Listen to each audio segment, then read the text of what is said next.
Hello, everybody. Welcome into another episode of the Fantasy Pros Football Podcast. I am Ryan Wormeli, joined this morning for Must Start Players by Derek Brown and Andrew Erickson. Fellas, like I said, we were talking some Must Start Players here for week 4. Hard to believe we're already here.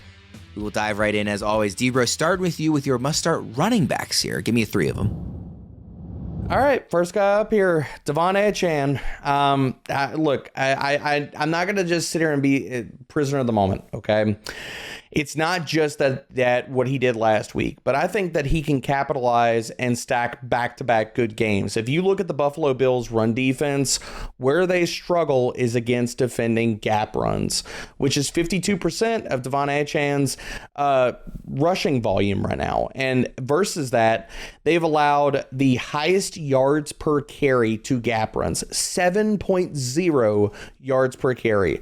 So I think Devon's going to have himself another good day. I talked about this on the must sit episode, push it back against Erickson, but Dameon Pierce, he's making my must starts this week.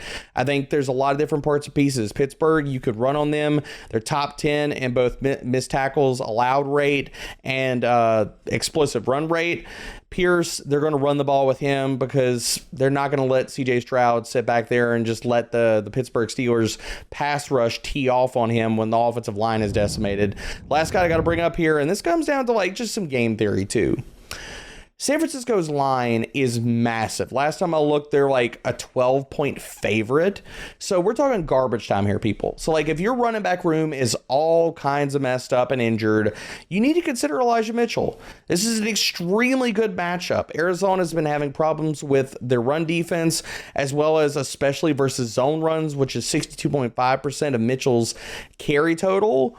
I think Mitchell, look, if San Francisco blows out the Cardinals, 12 to 15 touches, maybe a touchdown. And we're talking about a guy that's going to be ranked probably consensus everywhere as like an RB3, low-end RB3, could be an RB2 this week. Yeah, I want to get your opinion, Erickson, first on Dameon Pierce, because interestingly enough, this is kind of a philosophical question because you guys are only 2 spots apart in the rankings, yet Debro has him as a must start and you have him as a must sit. So even though you're relatively close rankings-wise, why is Pierce a must sit for you, Erickson? Because he hasn't, what has he done with the workload that he's gotten? Over the past 3 weeks, he has 1 touchdown. He's ranks 6th worst in success rate, rushing the ball. They can't run behind that offensive line. Like until the offensive line gets healthy, I don't have any confidence that Pierce is going to be able to get it done. He's not playing enough snaps. So last week, it was the perfect run where they were up big and Devin Singletary was in the game, eating out the carries in the 4th quarter. Like that's prime Dameon Pierce time where he's grinding out yardage, but that's not the case. If he hadn't scored last week, he would have been a bust for the 3rd straight week in a row.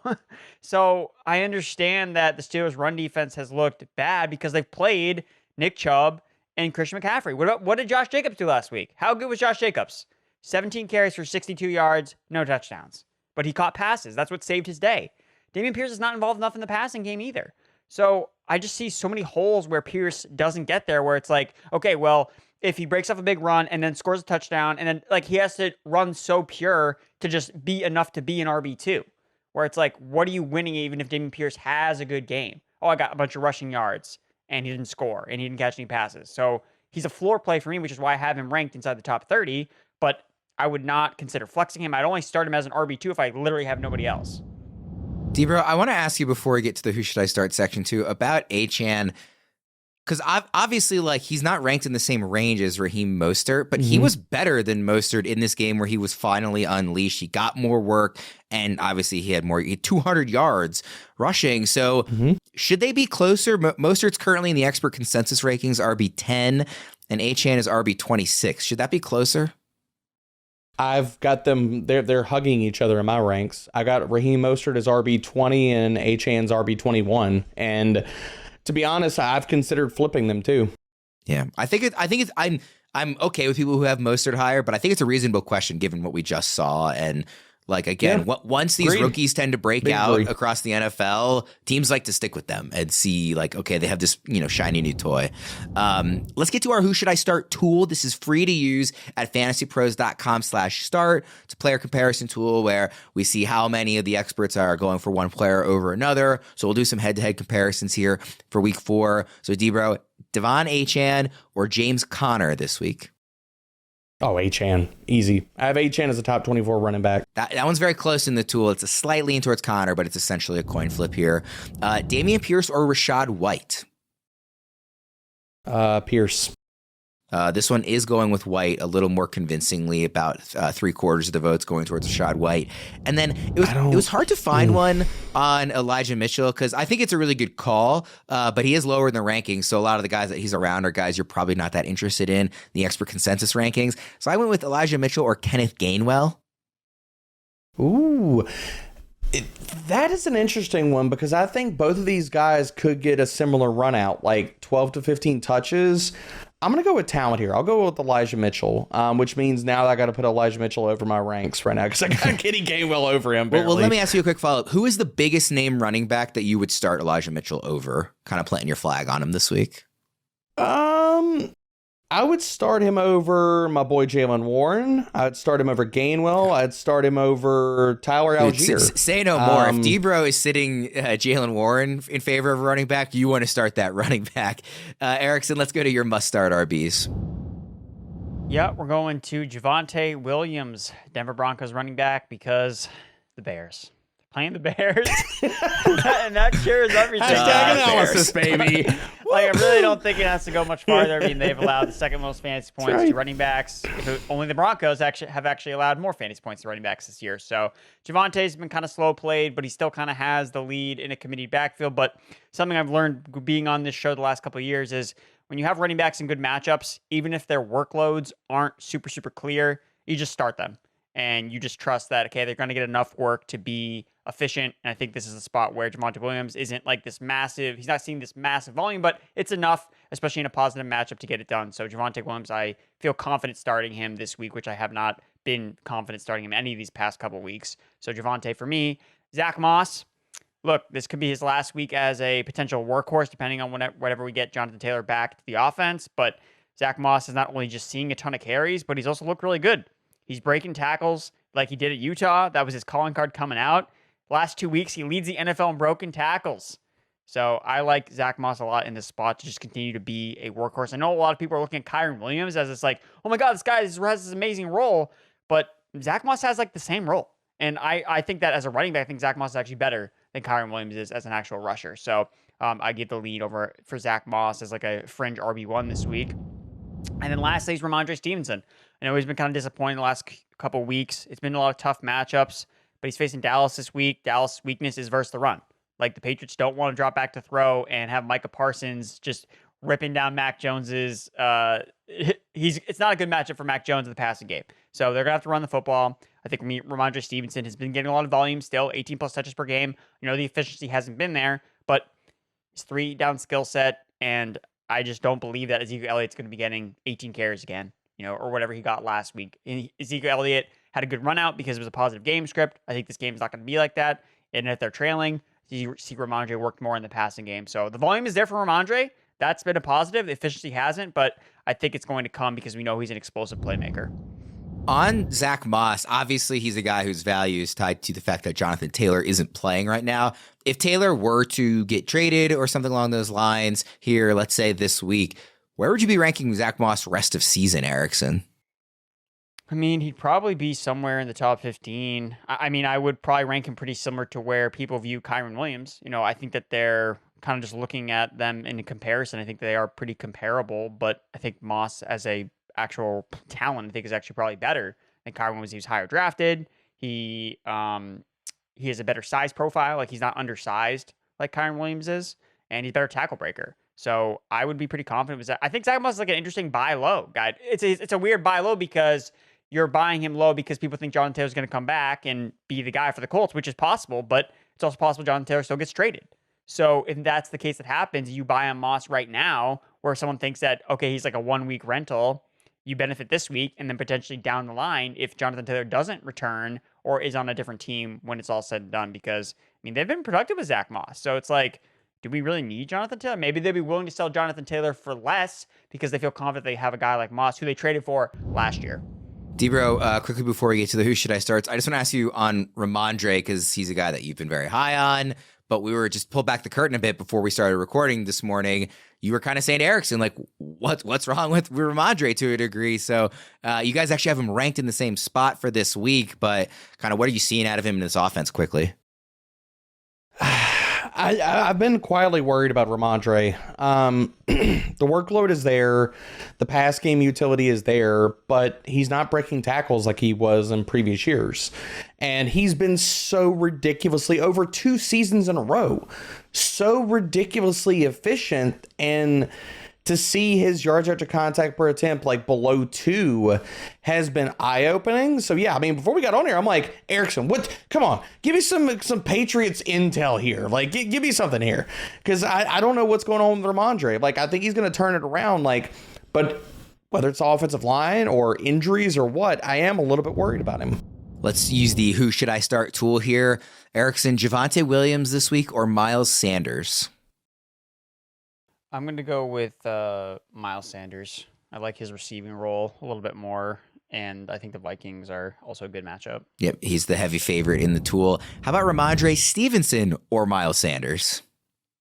I will give a lean towards Stevenson there. You know, I have him one spot ranked ahead. I think they're all, again, these are guys that are closely ranked for me. But if I have Stevenson, I know people have been concerned, but I'm still starting this guy. I mean, 18 plus touches in 3 straight games. And again, Zeke Elliott's not taking his job. Like, I'm sorry.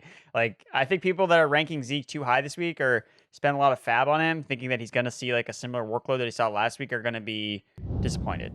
And lastly, Zach, ironically, you kind of answered this in your section already, but it's what I had written down. Zack Moss or Kyren Williams? Well, Zack Moss. Yeah. Because I think it's an interesting comparison, because I think that they're not very different, where, you know, Kyren Williams gets, you know, his is a little bit more headline because he plays 100% of the snaps, where Zack Moss plays, he only played like 90% of the snaps. I mean, either way, like, these running backs are being treated like there's no tomorrow. And I do have concerns with Kyren just from a longevity standpoint, that can this dude really play 100% of the snaps all season, like all year long? Like, I'm skeptical, which is kind of why I'm on the sell high side of Kyren Williams. I'm with you on Moss, by the way, Erickson. I have him at RB10 and Kyron's at RB12 this week, so I'm with on Moss over Kyren. Getting 62% of the vote in that one, but obviously that's like actually kind of fairly close, and they're closely ranked in ECR. We are back with another week of football, and DraftKings Sportsbook is keeping us in on the NFL action with great offers every single game day. New customers can bet $5 and get $200 instantly in bonus bets. Throw 5 down on any of this week's epic matchups to walk away an instant winner, and DraftKings isn't stopping there. All customers can take advantage of 2 new offers every game day this September. Football is more fun when you're in on the action, so download the app now and sign up with code FANTASYPROS. New customers can bet just $5 to get $200 instantly in bonus bets only on DraftKings Sportsbook, an official sports betting partner of the NFL, and that's with code FANTASYPROS. The crown is yours. Let's get to the must-start wide receivers. Debro, start us off. Christian Kirk's the first name I got to bring up here. And with or without Zay Jones, we don't know if he's going to play this week, but I don't really care. Christian Kirk, he's going to at least get half of his routes versus D. Alford in the slot, and that's where you want to attack this Falcons secondary. D. Alford, 80% catch rate, 139 passer rating allowed, so I think Christian Kirk can eat him up. He's going to at least see him for half of his routes. The next guy I got to bring up here, Courtland Sutton. 2 weeks with Jerry Jeudy back of the lineup. Courtland Sutton has seen a 25% target share, 30% air yard share, and he's gotten 3 of the 4 end zone targets on this team. And now they play the Bears, who they might be like running out water boys to sit here and try to cover Courtland Sutton and Jerry Jeudy. Like, all their cornerbacks are hurt. I couldn't even write up the matchups because I don't even know who's going to play this week at this point. So Courtland Sutton, giddy up, baby. And the other guy I got to bring up here, and again, we're talking about volume from possibly nasty places, but Jakobi Meyers. He's getting a ton of volume. The matchup is beautiful. I know Jimmy Garoppolo, whether he plays or he doesn't, but I still believe that even if Brian Hoyer or Aiden O'Connell is under center for the Raiders this week, going against the Chargers secondary, Jakobi Meyers has a 31% target share. Let that soak in for a second, people. 31% target share, and he's had 2.7 yards per route run. As a player that I've loved him for multiple seasons, he was just buried in New England, and I'm like, y'all don't realize how good this dude is. And now he's showing people must start. Yeah, Erickson, you are significantly lower on both Jakobi Meyers and Courtland Sutton than Debro. And I want to ask you about Sutton because you're kind of the anti-Courtland Sutton whisperer, seeing how badly you botched his ranking last year. So what are you not agreeing with Debro on for this week? Well, when it comes to Jakobi Meyers, I think Brian Hoyer is honestly one of the worst quarterbacks ever. Like, he's so bad. So if Jimmy Garoppolo doesn't play, then I think that I need confirmation that it's Aiden O'Connell like playing quarterback, or like I have no faith that Brian Hoyer is going to get it done. If it's like, Aiden O'Connell, what do you think? Are you in on him? I would feel more confident with Myers, but like Brian Hoyer is so bad. Like I'm telling you, like he will nuke even Davante Adams potentially. Like it's that bad with Brian Hoyer. Whereas like I would feel like, oh, Aiden O'Connell's in, like sick. Like I would not really adjust the rankings really that much. But the drop, if the Raiders start, I just can't even fathom the idea. I got to move on to the next guy. Okay, Courtland Sutton. Courtland Sutton. So I did actually move him up a little bit. I was probably too low on him. But I just think that we've seen a larger, I mean, I know this year Sutton has been the guy over Jerry Jeudy. But we have a much larger sample size of them playing together dating back to last year, and Jerry Jeudy was clearly the guy. So I think that we're going to see the things flip a little bit. And I also think that Marvin Mims' role increasing is also going to negatively impact Courtland Sutton. So that's kind of why I think that Sutton is more of like a sell high guy for me, because I don't think he's going to continue to have this vice grip on the target share with Mims and Jeudy kind of starting to pick up some steam. Just side convo, please, Sean Payton, play Marvin Mims. Like, what do we have to do? What else does he have to show you? Like, what else does the man have to do? Russell Wilson recently said he doesn't have a ceiling, and it's like, guys, get this guy a home, man. Get him a home on the field where he can have a ceiling. His ceiling is clearly Sean Payton's whims, because he's not giving him a shot, and I hate it. Debro, these who should I start comps? They're basically all coin flips, so we'll see which way you go with them. Christian Kirk or Brandon Ayuk this week? Ooh, I'm gonna go Kirk. I think it's a Deebo Samuel week. Okay, Courtland Sutton or Tutu Atwell? Sutton. Jakobi Meyers or Nico Collins? Tank Dell's the new wide receiver one in Houston, so I'm gonna go Jakobi Meyers. Okay, like I said, those are all pretty much coin flips in the tool. So happy to get your opinion on those. Say goodbye to your own start-sit dilemmas with FantasyPros Start-Sit Assistant. Within seconds, you'll know exactly who to play for optimal results each week. Leveraging insights from numerous experts, the Start-Sit Assistant aligns your lineup decisions with the top minds in fantasy football, giving you a competitive edge. So maximize your lineup's potential with just a few clicks. Head to fantasypros.com/myplaybook and make winning decisions in no time. Erickson, give me your must-start receivers. I'm going to start with a couple rookies here. So Jordan Addison. So he's actually gone over his receiving prop for 3 straight games. He's seen his route participation increase in all 3 games, and he saw a season-high 8 targets last week, but he didn't score. So that was the thing with Addison, why his fantasy points weren't there last week, because he didn't find the end zone. But I like that his role is increasing. And we talk about how teams that are 0-3 are going to shake things up. I think we're going to see Addison start to play more and more in this offense. I think it's a good matchup against the Carolina Panthers. They've allowed 4 different receivers to go over 55 yards over the last 2 weeks. And we saw DK Metcalf have like a massive game against them in week 3, over 100 yards. And the way that the team uses Addison, using him on the perimeter, a decent average depth of target, over 13 yards, that's the same way that the Seahawks use DK Metcalf. So I'm kind of just looking at Metcalf's production and being like, hey, this is the role that Addison kind of uses in the Vikings offense. So I like Addison a lot in this spot to kind of bounce back, even though he didn't really have a bad game in week 3. Like, he was fine. If anything, his peripheral usage was encouraging for his outlook in week 4. So don't sour on Addison. I would go right back to him, even though he didn't score last week. Next guy here is Tank Dell. As Debro mentioned, the Texans' new number 1 wide receiver.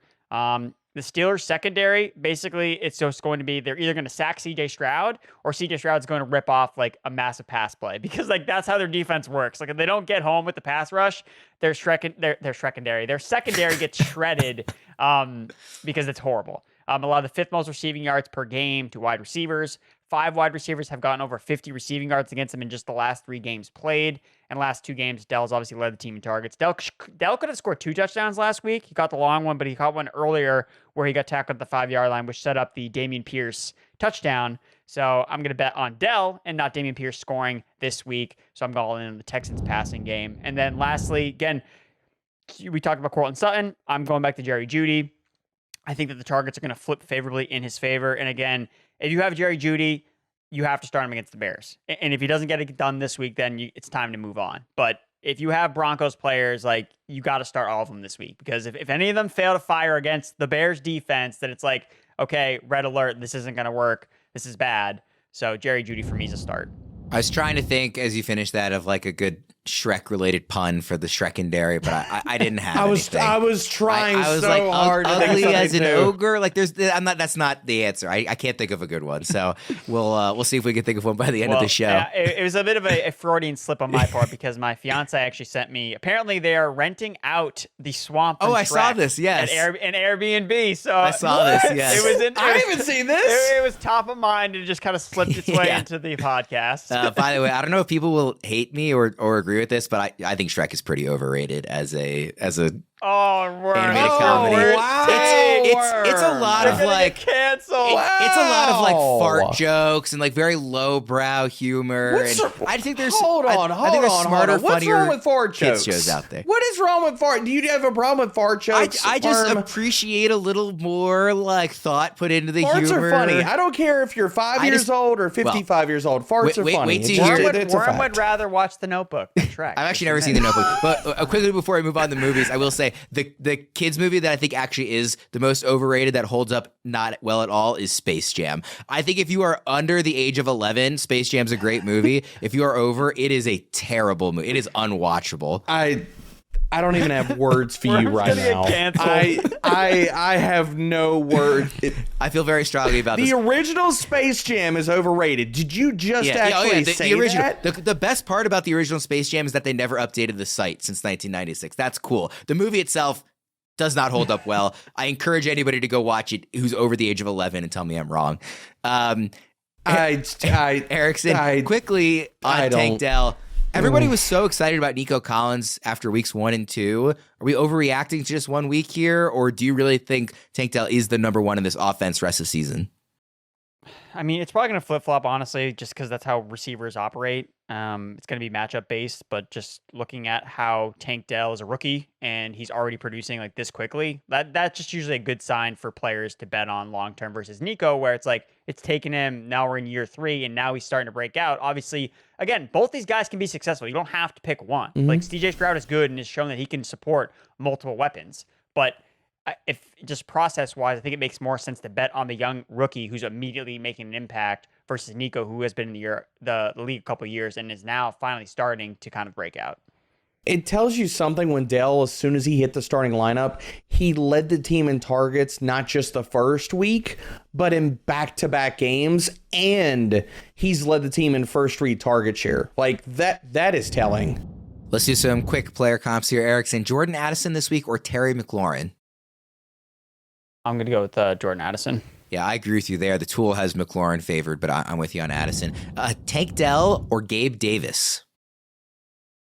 You got to play Gabe Davis this week. I mean, like, this is when you play Gabe Davis. Like, in games that are projected to be big shootouts, like, if you drafted him and you're not playing against the Dolphins, I'm not sure what you're doing. That one is literally a coin flip. It's exactly 50-50, according to the experts. And then lastly, Jeudy or DJ Moore this week in the same game?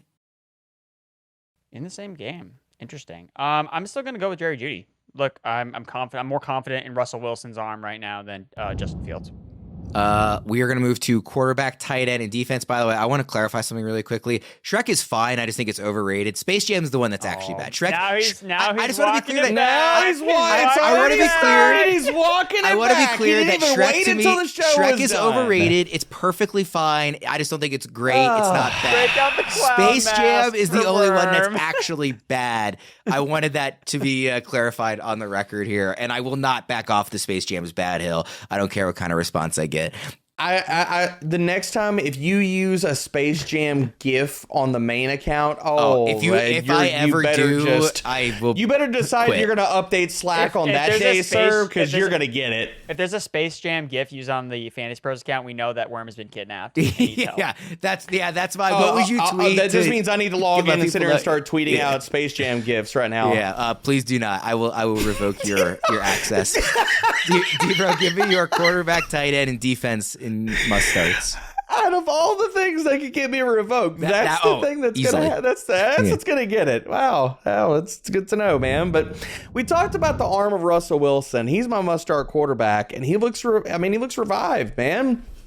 Yeah, I mean, we talk about the Undertaker gif is absolutely Russell Wilson right now. I mean, he's back from the dead, man. 10th in passing grade, 6th in yards per attempt. He's QB 10 on the season, baby. Now going against the Bears, he's going to have a fantastic day. And speaking of the Undertaker gif, Logan Thomas is apparently back from the concussion. He's going to get cleared, play the full-time role in week 1 when he was fully healthy. 22.6 target share. And considering that, 22.7 first read target share. Looking at the Eagles, they cannot stop opposing tight ends. They're allowing the 3rd most receiving yards, 4th most receptions, and the most receiving touchdowns to opposing tight ends. So Logan Thomas, if he's out there on the waiver wire, pick him up, stream him, start him. There's a bunch of guys I would be starting him over that are probably going to be ranked inside the top 12 on FantasyPros right now. And as far as the defense, man, Kansas City Chiefs. Look, we're just going to start all the defenses against Zach Wilson, but also the Kansas City Chiefs are playing extremely good football. They're limiting quarterbacks to the 6th lowest yards per attempt and 7th lowest pass rating. And those are good quarterbacks. What are they going to do versus Zach Wilson? All right, quick 1v1 player comparison here, D-Bro. Russell Wilson or Brock Purdy this week? Oh, it's Russ. I hate to even say it, but let's ride. Purdy is getting the vote there. Before we move on with the show, I need to warn everybody that online privacy is something we often overlook until it's too late. In today's digital age, our personal information can be spread far and wide without us even realizing it. Finding out how easy it was for people to get doxxed and face major harassment online was a real wake-up call for me. That's when I discovered Delete Me. I've been using it, and it's been an absolute game changer for me.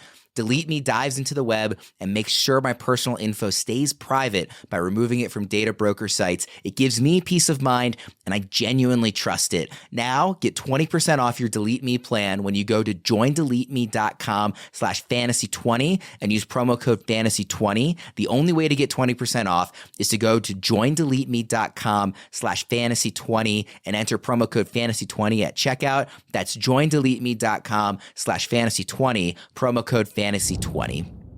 Erickson, take us home here. Quarterback, tight end, defense. All right, I'm going to the Cincinnati Bengals, Joe Burrow. I know Joe Burrow has been really underwhelming through the first 3 weeks of the season. The offense started out slow. He had the calf injury, get re-injured. But I was encouraged mostly from what I saw from him Monday night. Now, I know he kind of started out kind of slow, but I thought things got better in the second half of the game. And I mean, if T. Higgins had just played a game where he wasn't just dropping everything or just not doing what he does, I think that Joe Burrow's final stats would have actually been a lot better. So considering they're playing the Titans this week, the number 1 pass funnel defense, 5th in passing yards allowed, they've allowed at least 289 passing yards to 3 of the last quarterbacks they played. I mean, Deshaun Watson had a career day as a Cleveland Brown against the Titans, and we're still not even sure he's back to being that guy from Houston. So I think that the Bengals get back on track here with Joe Burrow in the passing game against the Titans, who they've had success against in the past. And the same thing on the defensive side of the ball. I think that the Bengals are a streaming defense you can go to. The Titans' offensive line is just so bad. I mean, the Titans' offense is just not scary whatsoever. What are we afraid of? What are they going to do? Is Derrick Henry going to rip off a big run? Not if he's only getting 10 carries. So DeAndre Hopkins, Dust. None of these guys are threatening. And we saw the Bengals defense kind of come alive against the Rams, kind of shut down that Rams passing game that had been kind of electric through the first 2 weeks of the season. So I think the Bengals are a good defense you can stream this week. And then at tight end, look, Darren Waller, I know that people are starting to lose faith a little bit with 2 bad weeks in his 3 games played, but 2 of those were against 2 of the best defenses in the NFL, against the Cowboys, against the 49ers. He was fine in week 2 against the Arizona Cardinals, and I think he's going to be fine against the Seattle Seahawks, who I think might, they're in the Bears-Broncos tier of defenses, to be totally honest. They're a really bad defense, and they've allowed the 6th most receiving yards to tight ends this season. And Darren Waller is still so clear and away the number one target for Daniel Jones. Even in that game against the 49ers on Thursday where he just played pretty bad on us. Like, he was dropping the ball. Daniel Jones kept missing him on throws. He still had 22% target share. He still had 7 targets. And even though I was really mad that he didn't get over his receptions prop at 4.5, which he definitely should have, I'm going back to Darren Waller. Don't drop him for a waiver wire guy. It's not time yet. Continue to faith in Darren Waller because he plays Seahawks this week. He gets the Dolphins next week. And I think you're going to be happy that you stuck with Waller. If you have Joe Burrow on your team, you probably don't have a very good backup quarterback. So I'm just going to ask you about 2 guys that probably aren't on the same team, but just to get a sense of your rankings, Joe Burrow or Lamar Jackson this week? I'm going to start Joe Burrow. Okay, most of the vote is for Lamar. Who do you have ranked higher, by the way, D-Bro, Joe Burrow or Lamar Jackson? I'm going to look at it because I'm really hoping I have Joe Burrow ranked higher. It's just we've that's hit what on I want to go with. We've hit on that matchup, like the Cleveland. Oh no, but I'm moving it up now. Yeah, I would be starting Joe Burrow over Lamar Jackson. It's just even looking at like the Vegas totals, like it's so low and it's so bad. Like these teams are ranked number 1. These teams are ranked number 1 and 2 in terms of yards per play allowed this year. Like, they're the top 2 defenses. It's like, what are we expecting? Like, Lamar has to rush for 100 yards to basically be a QB1 this week. He did it last week, but skeptical to do it this week. Yeah, I can't really make the case again. That Browns defense is freaking absurd. It's legit. People have said this on Twitter already. I'm not the first, but it looks like they're playing with 15 guys out there. Like, it is insane, just the way they're flying around. The Jim Schwartz, it's really very impressive and kind of. It's rare that a defense is really fun to watch. It's pretty fun to watch the Cleveland defense. They're awesome. Quick recap here. The must-start running backs, Achane, Dameon Pierce, Elijah Mitchell, Javonte Williams, Zack Moss, Rhamondre Stevenson. The must-start wide receivers are Christian Kirk, Courtland Sutton, Jakobi Meyers, Jordan Addison, Tank Dell, and Jerry Jeudy. Our must-start quarterbacks are Russell Wilson and Joe Burrow. Our must-start tight ends are Logan Thomas and Darren Waller. And our must-start defense/special teams are the Chiefs and the Bengals. Fellas, thank you for another fun Thursday morning start sit show. For D-Bro and Erickson, I am Ryan Wormeli. We will see everybody again next time.